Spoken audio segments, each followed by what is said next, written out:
what can I do? What can people do? People that are already have a business that they are testing things, testing channels. What can they do to sell more, like in this quarter?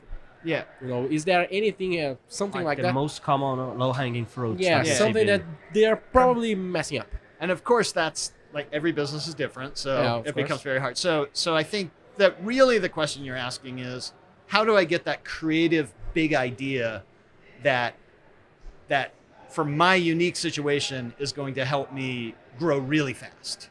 And that, I think, is two things. One, unfortunately, you do have to go through the iteration process. Okay. You need a lot of bad ideas to figure out the one good idea.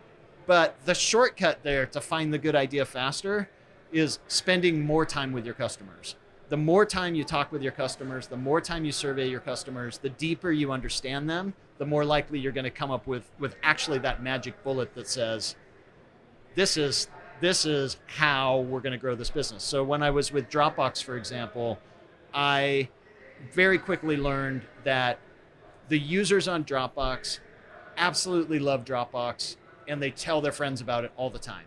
Mm-hmm. And so the big idea that really helped to grow Dropbox faster was, let's give them an incentive to bring in other people, and let's make that incentive free space on Dropbox. And so, I think it's starting with that realization that people already talk a lot about Dropbox. They have a lot of ways to share, and let's figure out a way to amplify that. And so when we introduced an incentive, we saw a very fast, significant acceleration in growth. And so I don't think, but I can tell you with Dropbox, I ran a survey to Dropbox users for my first 30 days there.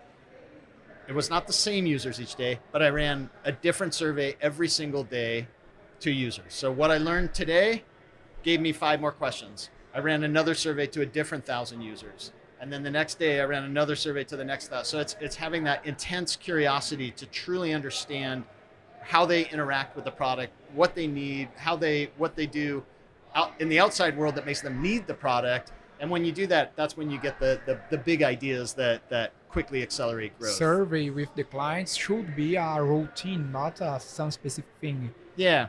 But what's interesting is I didn't always think that way. Mm-hmm. So what I used to think, I even had an investor one time tell me, he used to always say to me, when was the last time you talked to a customer? And I would say, you know what? I don't really care what customers say. I care what customers do. And I'm always testing to get them to do better things. I thought, I'm young in my 20s being a smart ass. And he said, okay, that's nice. I want you to talk to a customer every single day. And so, all right. Nice. So every day he kept telling me, when was the last time you talked? So of course I want to say, talk to a customer 2 hours ago. So anytime he asked me, I wanted to be able to give him that answer. And what I found was I started running much better experiments when I talked to customers, because now it wasn't just random guessing, but I was truly understanding the customers in a way that led me to run experiments that could get a lot more of them to have a great experience with the product. I really think that people have the culture to try to see the customer as they don't really know what they want. You know? Yeah, they don't know what they want. If they knew what they want, they weren't going to need me. Yeah, the whole Ford thing, they want a faster horse, Yeah, that's the perfect example. But at the same time, do you get like some type of tips or things that customers says that don't work or don't? Or how can you measure if it's a good thing or something like a faster horse? Yeah, so my way of doing that is I think you can do 2 things. One, when you're trying to innovate, you can actually spend a lot more time understanding the customer problem so that your solution is a better solution. But then I think what I uniquely do is when I'm trying to grow a company, I want to make sure that people actually care about that product. And so I want to come in after they've proven people care about the product, then I can effectively grow that company. So I came up with a survey question that helped me uncover that, where I ask existing users on the product, how would you feel if you could no longer use this product? Must have a scar. Yeah. Must have score. So I made that up when I was at Dropbox. I made that question up, and that question helps me identify users who say, I would be very disappointed without this product. And so now that tells me, okay, this is what success looks like. And I want to create a million more of these successes. But until I have that one success of a customer who says, I would be very disappointed. So then how did that customer discover the product? What did they first do with the product? What were they using before? What is the main benefit they get from the product? And so I'll give you an example. I had one company I went in and worked with in the very early days, and I asked that question to their customers, and only 7% of the customers said, I would be very disappointed without this product. And I was committed to work with them for 6 months. And I was like, maybe I should have asked this question before I committed, but too late. So I'm going to make the best of the situation. We got the next group of customers to sign up. We're at 40%.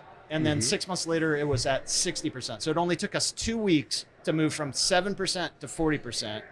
And we did that by truly understanding the 7%.